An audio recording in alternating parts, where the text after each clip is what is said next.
Boa tarde a todos e todas. Meu nome é Igor Fernandes, sou professor de inglês, de história, como todos já conhecem, todos que já trabalhou comigo sabem. E nesse momento, dia 2 de abril, eu estarei falando sobre o Dia Mundial da Conscientização do Autismo. Bom, então o autismo, ele tem um conceito, né? Qual que é o conceito do autismo?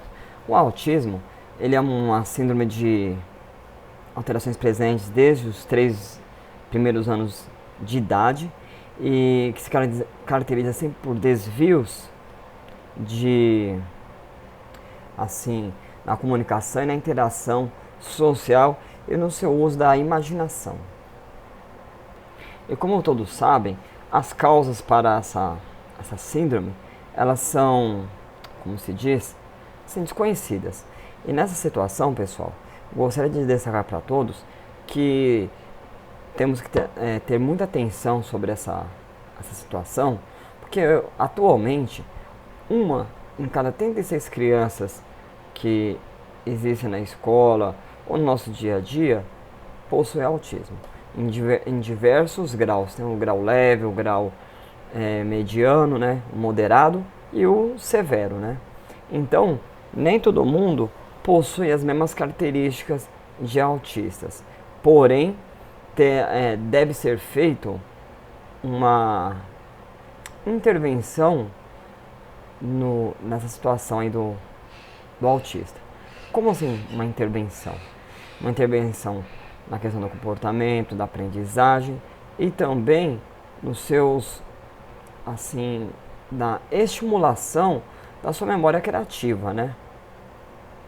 Então, e esses estímulos, eles ajudam bastante a criança e a pessoa autista para que não seja comprometida a sua interação social, a sua comunicação e nem a área comportamental.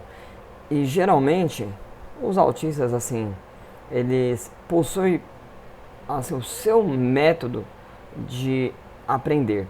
A gente não sabe porque qual é o método aplicado para poder ensinar um autista a você trabalhar com um autista, né? Porque cada um tem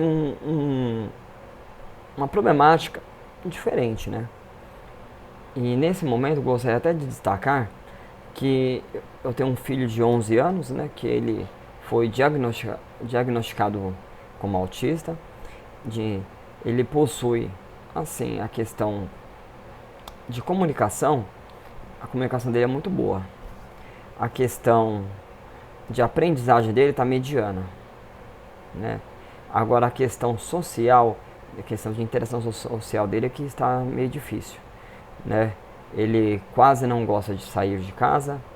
Ele tem muita resistência assim, a passeios. Não que ele não goste de passear, mas ele tem essa resistência, né? Ele tem uma resistência com outras crianças, de interagir socialmente com outras crianças. E aos poucos, por meio dos estímulos, trabalhando juntamente com neurologista, psicopedagogo e psicólogo, vamos aprendendo a saber como lidar com, no caso, o João, que é meu filho, João Manuel. Então é isso, pessoal.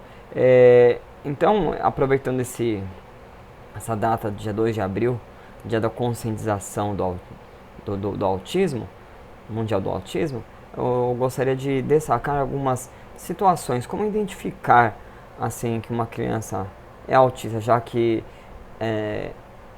cada uma tem a sua singularidade, né?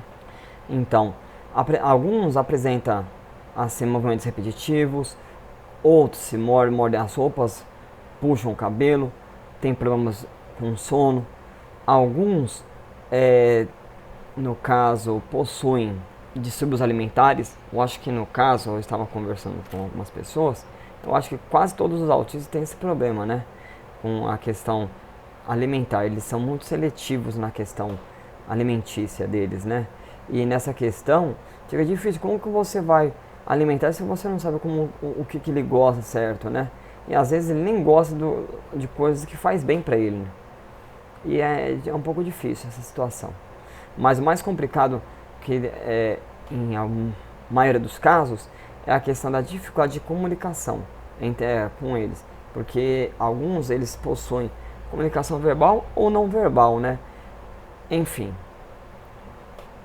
E outros têm assim, dificuldades no uso da imaginação, que caracteriza, no caso, a rigidez e a inflexibilidade que se estende a várias áreas do pensamento, linguagem, comportamento e dificuldades em processos criativos.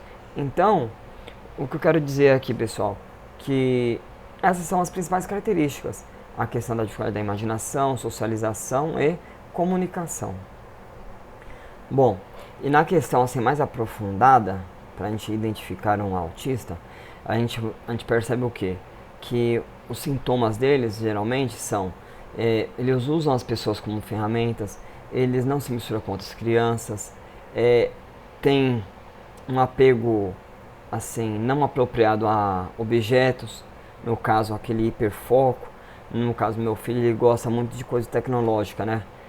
Videogames, celular, tablet e jogos. E ele tem um apego a essas coisas, né? Alguns não fazem contato visual, outros se faz de surdo, se está lá falando com ele, dá até a impressão que ele é sem educação, né? Porque você está lá falando com ele e não está ouvindo, né? Uns não demonstram medo de perigo, resistem ao contato físico, como por exemplo, o que acontece com meu filho no caso, o João. Você vai para dar um abraço, ele no caso ele não contribui o abraço, né? Ele não é recíproco. Enfim, ele nem se mexe, ele tem uma resistência a contatos físicos, né? Tem uma acentuada hiperatividade física, enfim. O autismo, ele está em todas as famílias, independente de classe social, raça ou cor, e assim. E ela não tem uma causa determinada, né? Se é genética, se é comportamental, se é alguma falha na questão na gestação, algum problema na gestação. Enfim. Bom, e como professor, eu devo saber que eu tenho um papel nessa situação. Além do meu filho, eu vejo outras crianças com autismo na escola, né? E o papel do professor na vida de um aluno com autismo é semelhante a um intérprete transcultural, alguém que entende ambas as culturas e é capaz de traduzir as expectativas e procedimentos de um ambiente autístico para o aluno com autismo. Ou seja, o professor ele deve entender como funciona o trabalho para com uma criança autista. E isso é um trabalho muito difícil, porque não é todo mundo que tem assim, a mente aberta para estar explorando como trabalhar com uma criança autista. Eu mesmo tenho dificuldade, mas a gente, no decorrer da nossa profissão, a gente tem tentado assim, diante de tantos casos que existem, desenvolver um trabalho mais satisfatório com essas crianças e incluí-las no nosso dia a dia de trabalho e da aprendizagem assim, na escola. E por que assim eu digo que devemos sempre estar atentos, estar tentando trabalhar e estimular essa situação?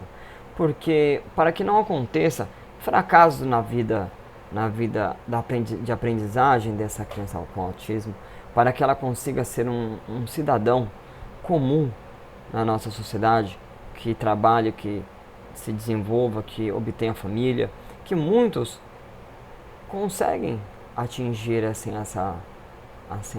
ultrapassar suas limitações, evitar seus obstáculos e ter uma vida normal, né? Por mais que a forma de aprendizagem dela é diferente dos demais alunos e demais pessoas que não são autistas, né?